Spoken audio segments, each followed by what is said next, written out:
What's up, guys? Welcome back to Rip City Rundown. We are back with the podcast for the first time of the offseason and the first time in a couple months, all three of us on the screen together to talk some Blazers basketball. We've been making videos over the last week or two just about news, rumors, reports about the Blazers offseason. If you haven't seen those, go check them out. But this podcast is just going to be kind of a roundup of all the news and everything you need to know, give some predictions for the offseason and what to expect, as well as answer a couple questions from you guys from the Instagram. The first thing that happened this offseason, as you guys know, was the draft lottery. That was a big night for the Blazers coming in. That was going to give us a huge boost going into the offseason. Kind of fell flat. Bad vibes in that night. Seventh pick, not what we were looking for. Cody, I mean, you watched the stream. It just felt like bad vibes. Yeah, obviously disappointed to get the seventh pick. Definitely wanted more, although it could have been worse. I mean, you just want more in that situation when you look at the odds from that perspective. But yeah, obviously disappointing. I watched you guys' little live stream on that. Kind of funny to see you guys' reaction. But yeah, obviously it's just disappointing, and Blazers luck kind of wrapped up in a nutshell. I mean, we go from not getting, the Pelicans making the playoffs and not getting their pick to getting the seventh when you really expected, honestly, a top five. So kind of sucks and is a bad way to go into the offseason, in my opinion. Yeah, it's really interesting because you go from starting the offseason, you trade CJ to the Pelicans, you get their first round pick if they make the lottery and it's top three protected or something like that. But they weren't going to be or maybe it was top five, but they weren't going to be one of those worst teams in the league. So you're like, all right, we got 2 first round picks. We want a top 4 pick and we want a second, first rounder later in the lottery. Well, what happens? You get the number 7 pick. And it's tough because back, as the season was ending, Jerami Grant was on the radar for the Blazers and we were dangling that Pelicans pick. But they were like, we don't want it because it's not guaranteed in the lottery. And boy, are the Pistons smart. It's kind of like the opposite of us. We trade CJ, we trade Norm, we trade Rico, and we get young assets back, but it's just been bad business for a while if you're the Blazers. And coupled with this luck, with the odds getting the 7th pick, you even saw Dame's reaction on stage. He was our representative. He was just like, man, I have to go through this again. Like, top 4 pick? Nope. Playing with an all-star caliber player? Nope. Like, Dame's just had to endure a lot of things. And 7th pick is tough. It's just tough. Yeah, I mean, it's just when you put a whole season aside for tanking like we did, like you said, we had expectations for better. Well, we didn't tank good enough. Yeah. The good news is Joe Cronin has put us in a situation where we really don't know what our team is going to look like. We're not handcuffed to contracts. We're not stuck with players. Joe Cronin even signed an extension as a GM. I saw some people not happy about that because they haven't seen the results yet. But Joe Cronin is kind of asking us to just trust the process, judge us in August once our team is finalized. We got a lot of free agent money to spend. We got we do have assets. We have assets to trade, and we've got some draft capital. The question is, what are we going to do with this pick? This is a big question now going in. I've seen people say try to trade a little. If you have a chance to trade up into the top 3, you do it to get one of those really good 3 players. Some people say trade down for 2 picks in the lottery, and some say trade it for a solid player. West, what would you want to do with it? Well, first, I want to go back to what you said about Joe Cronin. I think people, Blazer fans, casuals, diehards, everyone just needs to take a step back and look at what Joe Cronin is trying to achieve. He is trying to accelerate a rebuild. Like, he is trying to clean up the mess that Neil Olshey left. Okay, and he's trying to do it. He's trying to do a full rebuild, centering on Dane. We have Ant, we have some pieces, but he's trying to walk that line of a rebuild, but he's trying to retool, but rebuild at the same time. Because, we're going back to a former GM that traded Robert Covington for 2 firsts. And I know that's funny, but that's what we did. It's poor. It's poor. So what I would do with the pick is I would personally trade the pick for a player that's already in the NBA. I think the asking price is going to be too steep to get into the top 3. Mm-hmm. And I think if Blazer fans want to win now, like, the only guy who I think makes an immediate impact in the NBA is Jabari. I think Paolo is going to take a little bit. I think Chet's got to bulk up a little bit. So I don't think it's worth getting into the top 3 unless you get a really good deal. But I think those teams, the they're dumb, they're bad, and so they're going to want a lot of assets and they're going to ask for a lot. So I think we trade for a proven player. What do you got, Cody? Yeah, it's interesting you say rebuild and retool because think about it. Like personally, as a Blazer fan, don't think about Dame. Obviously, he's getting up there in age, and you want to win now. But seriously, for our team right now, is a smarter decision to rebuild or win now? I guess you can say. And also another thing I like to say, just every year as a Blazer fan, I'm going to be honest, I have looked forward into the next season. There hasn't been a year since I've been a Blazer fan since I've been a fan. So like 10 years ago where went into a season like, oh, we're going to suck this year. Oh, we're going to suck this year. So just like to throw that out there is very interesting. And they've really kept us on our toes, I think, this decade, honestly, including this year. Yeah, I was going to say, the last thing I was going to say is I think like fans need to be grateful that Portland has been competitive for as long as they have. And because we've been as competitive for as long as we have, I think fans have very high expectations of the team. But if you really think about it, like Portland's one of the smaller markets out there. The Blazers every year are like the team that has to travel the most throughout the season because we're tucked in the corner of the United States. Like if you really think about it on a national scale, nobody cares about the Trailblazers. Like other than like Dame has brought that team a lot of like recognition, but the Blazers have done a lot of great things with, the capital and the market that they're in. So I think it's, we got to be grateful, but also I appreciate the high expectations. It's what drives the team. Yeah. I mean, I think that's one of the main reasons that Cronin kind of got the criticism he got, just because a lot of people aren't looking at the long view. Like you said, they're used to winning. So they expect when we're trading CJ McCollum that we're going to bring back a player of CJ McCollum's caliber. But Cronin's kind of going at it a different way. He's, like I said, giving us flexibility. And that flexibility is leading us to be in conversations for big name players like Deandre Ayton, Zach LaVine, Jerami Grant. So that's kind of the next thing I wanted to go into is we've seen the rumors come out.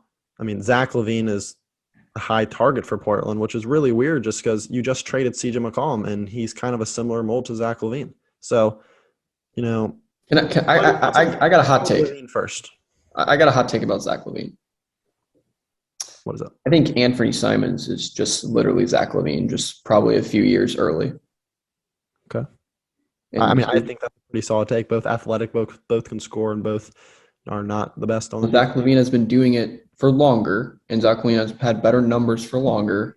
And he's, they're both slam dunk champions here. I mean, come on. True. I just think slam dunk. I guess what I'm saying is Simons, if he's on his little cupcake. True. If Simons progressing at the rate he's progressing, he will become at least what Zach LaVine is now, in my opinion. And there's probably fans of other teams like, you're out of your mind. Well, I'm like, you don't watch the Blazers. So what are you talking about? And the fact it's that not you a bad say take. that, I was going to say, the fact that you say that, it excites me, but at the same time, it scares me because it's like we don't want a backcourt of Zach LaVine and Damian Lillard. No. And if we just have a Zach LaVine clone and Anthony Simons, like that's in theory a quote-unquote backcourt we don't want. But I know it's different. It's just that's a big question mark that I see going into this year is can the backcourt of Dame and Anthony exist? I mean, it's with very Josh Hart off the bench.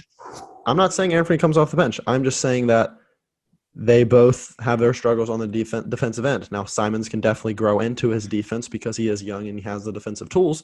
But it's an interesting question. I have faith that it will work out, and I don't even know if they'll start because you could give Anthony Simons the Tyler Hero role. Come off the bench, still play 30-plus minutes, and average 20 points a game and win Sixth Man of the Year. And start Josh Hart for the defense. Yeah, I mean, we have options. We don't know what's going to happen. That's what I love about this offseason. I think the name that really jumped out to me, like for a person that I would want to get on our team next year, is Ayton. So, this guy's young, 23 years old, great defender. It's just kind of the perfect recipe for what we want right now. And you could argue later because, let's say 5 years down the line, Anthony Simons is still under 30 and Ayton's under 30, and they could be a duo that runs this league. You never know. Yeah, that's a great point because I think Ayton is the perfect player that fits that rebuild but retool. Like he fits in both timelines. He's good enough now for the team to be good next year, to be upgraded. And he's obviously young enough to where that the Simons and Ayton pick and roll duo for years to come Portland would be set at least as a playoff team and basically have, another great playoff run. I think it's interesting that a lot of people, I've seen comments that are like, well, like if we get Ayton, like what's Nurk going to do? It's like, well, buddy, Nurk's not going to be on the team. Like Nurk is not going to be on the team. You can't play Nurk and Ayton. And Blazer fans are great, but we tend to overvalue our players. Like Nurk is not as good in the league's eyes as they are in Blazer fans' eyes. Same with CJ. We thought we could get PG for CJ. We got Josh Hart and a pick. It's like the value is a little inflated here. But going back to Ayton, completely agree. I think that's the prize player in this free agency pool. And if we have a chance to get him, we got to go for it. I'm sorry, we got to. I see the Ayton situation similarly to how I see the Blazers going after Ben Simmons last year. Now I like Ayton a lot more than Ben Simmons, but it's another one where it's like it's a guy that many think is disgruntled with a situation, and a guy that's value is probably a little lower because they both struggled in their most recent series in the playoffs. Ayton had his struggles against the Mavericks, and Ben Simmons had his struggles against the Hawks last year. But we know Ayton is a lot better than what he showed in that. I mean, last year he was the anchor for a finals team. People act like he's not a good center and he's not an above average. He's probably on his best day. He's a top 5 center. He's a top 5 center. He's the 5th best center in the league, and he's still young. Which is better than Nurkic. So if you're a Blazer fan, you should want to do that. Now, the thing is, you would have to give a lot of money to Ayton, but like, who else are you going to give that money to? I mean, the only focus that I would say that the Blazers have when it comes to keeping someone on the team is Anthony Simons. You are putting aside $20 to $23 million, and you're saying this is going to Anthony Simons no matter what. And I would pay him more than that if he has to be paid that. Would you part ways with anyone not named Damon Ant to get Ayton? Yes. Now, I mean, it depends. I'm not parting ways with 5 players, but okay, yeah. If it's basically if they're like we want to pick. We just picks, whatever the draft capital they need. And then would you get part ways when it's your little? Probably, yeah. Now, it's not guaranteed to be a sign and trade because Ayton is he's going to be a restricted free agent. Now, I think the Suns would match majority everything and try to get that sign and trade, but they could not, and we could just get him straight up. So, a lot of flexibility. That's the key word.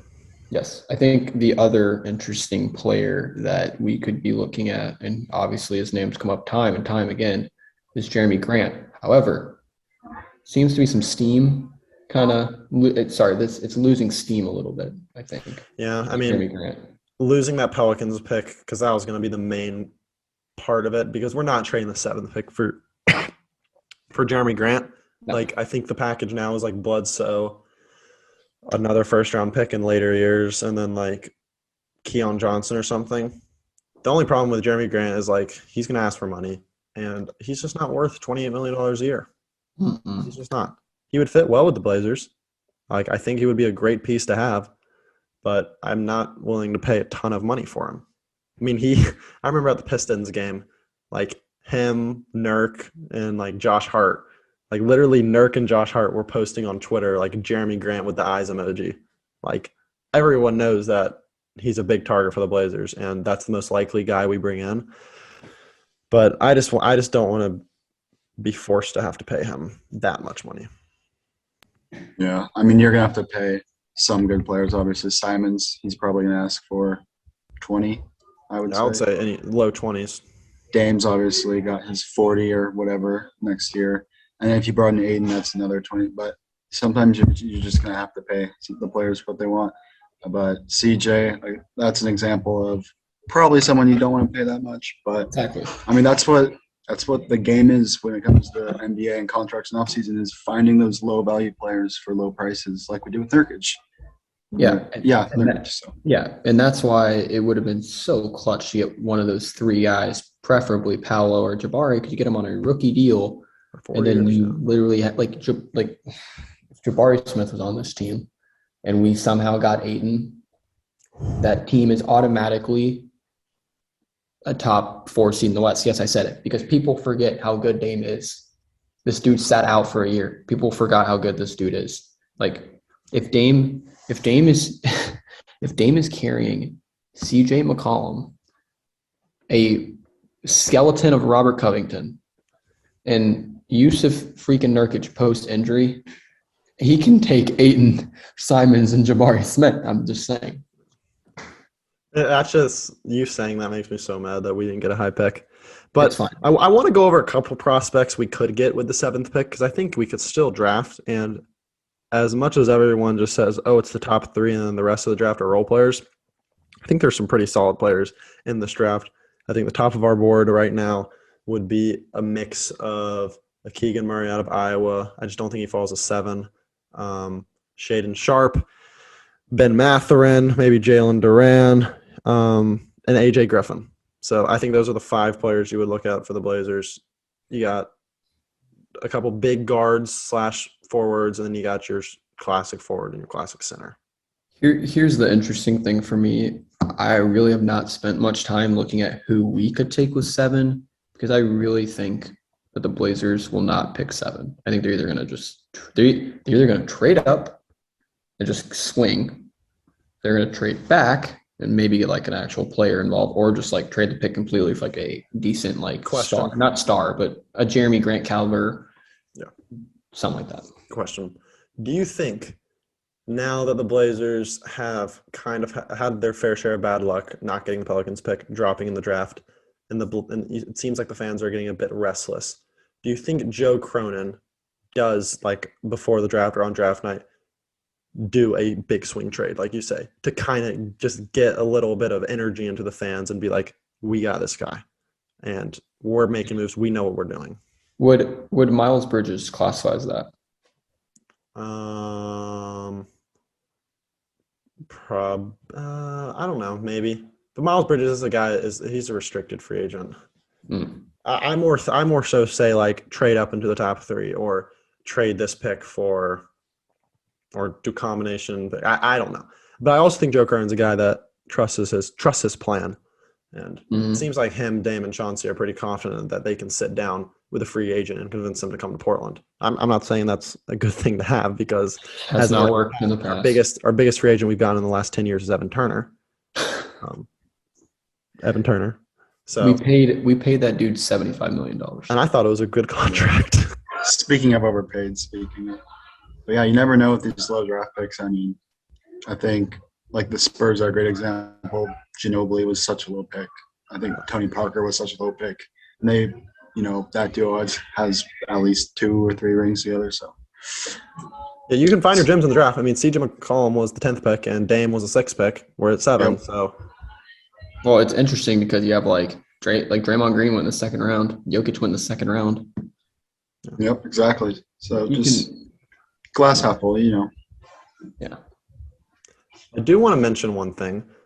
We did a video on it yesterday, and this is just a quick mention. Jody Allen, there are reports that Jody Allen will sell the Blazers. Now, that would be a big deal because it would obviously just a new owner in general and anything is a big deal because they have control over the whole team. And that could lead to the possibility of the team moving out. That could lead to new arenas. That could lead to better teams because they want to spend more money on the team. So I just wanted to throw that idea out there or that report out there for those that didn't see the video. The Blazers aren't moving out of Portland. I just want to get that straight out. That's never going to happen, I don't think, in my opinion. But, I mean, a new owner would be interesting just to spark some life into this team because Jody Allen just seems disinterested in the Blazers at this point. Yeah. I think the Blazers I don't know. It's going to be interesting the next couple years, just seeing who takes over the team, what their plans are with the team. But I do think this is the right decision for Jody Allen to sell because she, like you said, not a lot of interest in the team, which is fine. It's more her brother, Paul, had the Seahawks and the Blazers, very into the team, very passionate about the Blazers. So, yeah. I would like a new owner that is from the Northwest, has Northwest ties, a little passion. Quick fun question. Go for it. How much are the Blazers worth, you think? Give them a price tag. Yes.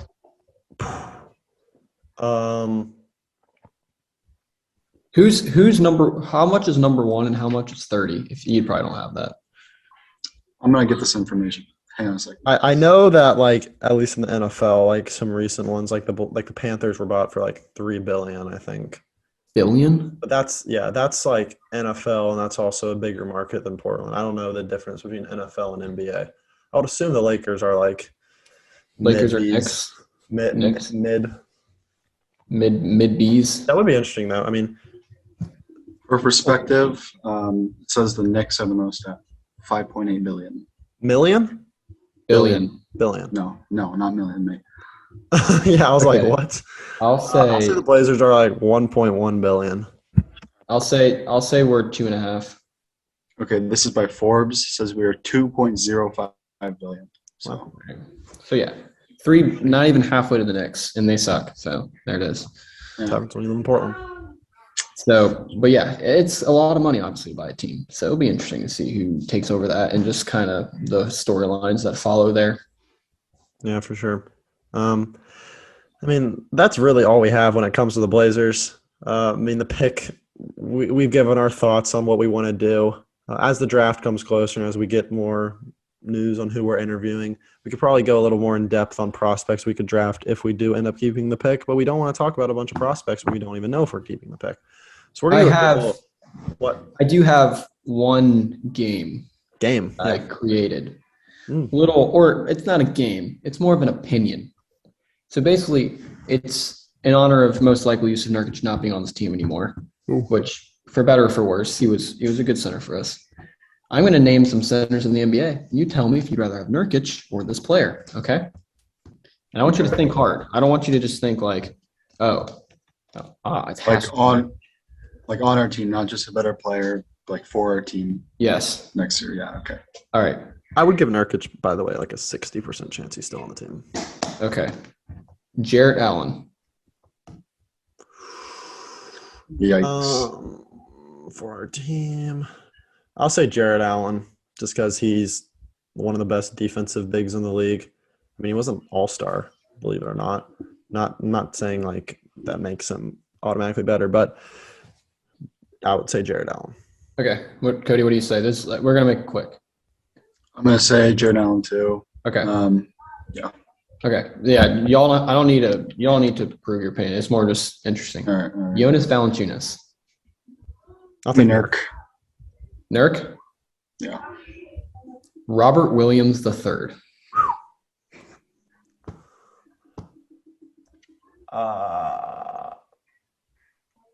Nurk. That's so hard. Taking into account age, I'll That's go. fine. You can do that. No, I'm going Nurk. Nurk. You say Nurk? I say Nurk. Over Robert Williams. Interesting. Okay. Let's go with Clint Capella. Nurk. Nurk. Dog this year. What does that mean? Not good. Washed. Washed. Okay. Not washed. How old is he? I don't even know. But no, give me Nurk. Miles Turner. I'll go Turner.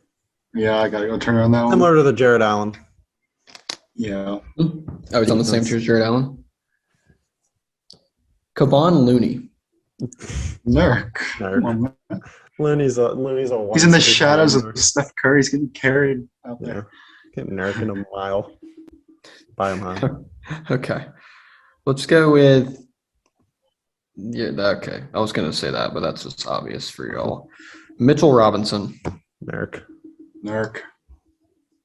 Man, y'all like some Nurk. Bam Adebayo. Bam Adebayo. I will take Bam Adebayo. Easy. Yeah. Nikola Vucevic. Jokic? No, I'm just kidding. I'll go Vucevic, but he was also kind of bad this year. Was Nurk good this year? Nurk wasn't bad. His usage rate skyrocketed because we were trying to tank, so we gave Nurk the ball. Yeah. We let him carry the squad in April, May. Season. Oh, wait. April, May is playoffs. I meant January, February, March. Yeah, we weren't playing in April. Next playing one. in April. You ready? Yeah. Steven Adams. Nurk. I think Steven Adams is older by a mile, right? I think Steven Adams like 30. Okay. Nurk.